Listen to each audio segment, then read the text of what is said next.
Donald Trump has ratcheted up his rhetoric against the leader of North Korea after the regime's latest threat of a missile strike near a U.S. territory in the Asia region. The president sent the following warning to Kim Jong-un. And if he utters one threat, or if he does anything with respect to Guam or any place else that's an American territory or an American ally, he will truly regret it, and he will regret it fast.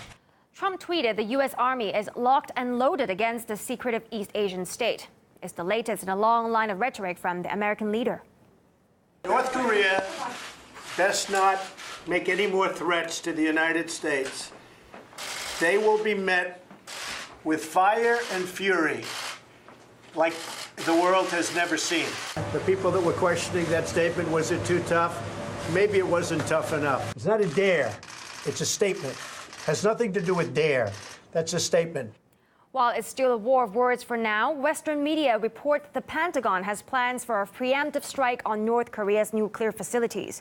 But that's raising fears across the border in Seoul, as Ilya Petrenko explains. So what if Mr. Trump goes for it and all these roughly 24 North Korean missile launch sites, testing grounds, and other facilities go boom? There is no way Kim Jong-un won't take revenge. What are they going to aim at? If they invade North Korea's sovereignty and dignity, our army will launch the merciless ultra-precision strikes from the ground, air, sea, and underwater. So they'd better stop being reckless. And even without the stuff Trump wants to wipe out, they got quite the arsenal to unleash hell over the 38th parallel. For decades, North Korea has been prepping artillery for that very moment.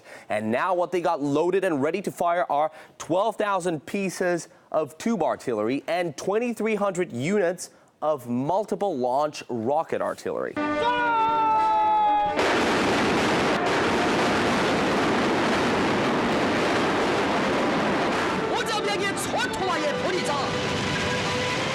The direction southward is clear. Where precisely will Kim point the crosshair? Here are two words for you to learn: counterforce and countervalue, targeting South Korean and possibly even U.S. military facilities near the demilitarized zone versus an attack to destroy economically critical infrastructure and to cause immense civilian casualties. I mean it when I say immense.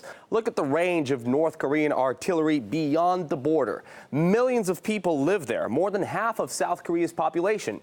Seoul, with roughly 10 million residents, Incheon, with almost 3 million, and Suwon, over 1 million. All these cities are in that zone. And some estimates say that 48 hours of Pyongyang's artillery rage may kill over 100,000 in and around Seoul alone.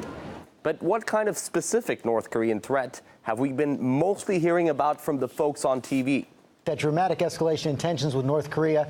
Overnight, the regime defied President Trump with a new threat against the U.S. territory of Guam. Chilling new warning comes as the rogue nation threatens to strike Guam, home to thousands of U.S. service members. This is a regime that's trying to not only establish its power, but demonstrate its power.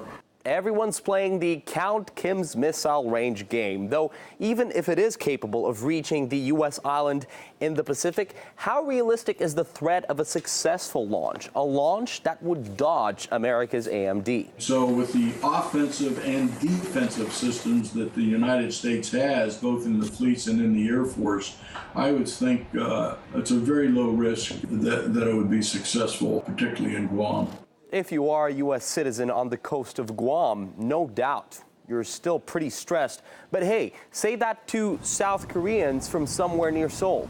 They'll be the first to get zapped if Mr. Trump pulls the trigger.